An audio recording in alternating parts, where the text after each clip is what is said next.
Now, if we get caught, what will happen to me? They said, oh, you'll get deported in 24 hours.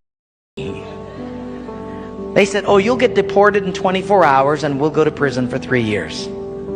I said, you're kidding. How many of you have been in prison for your faith? Out of 22, 18 raised their hands. I had 15 Bibles and I passed them out. Obviously 7 didn't get them. And I said, let's turn to 2 Peter chapter 1 and we're going to read it. And just then one lady handed hers to somebody next to her. Hey, she had memorized the whole thing. She just recited the whole chapter. Break. And I said, you recited the whole chapter. She says, oh yes, I've memorized many chapters. I said, where did you memorize so many chapters? She said, in prison. I said, you have much time in prison. So I said, but don't they confiscate the Bible? She said, yes. So people bring in scriptures written on pieces of paper and they bring it in.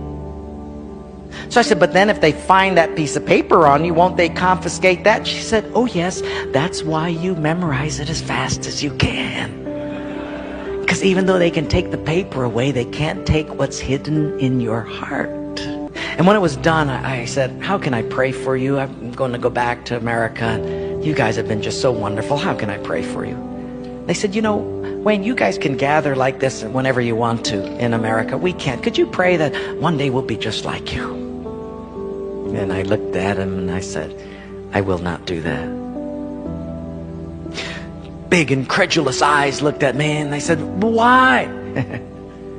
I said, because you guys rode a train for 13 hours to get here. In my country, if you've got to drive more than an hour, people don't come.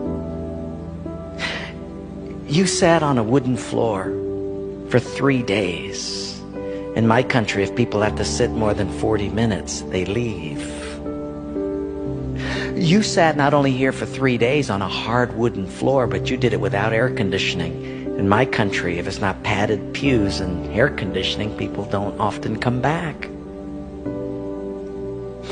In my country, we have an average of 2 Bibles per family. We don't read any of them. You hardly have any Bibles, and you memorize them from pieces of paper. I said, now, if we get caught, what will happen to me? They said, oh, you'll get deported in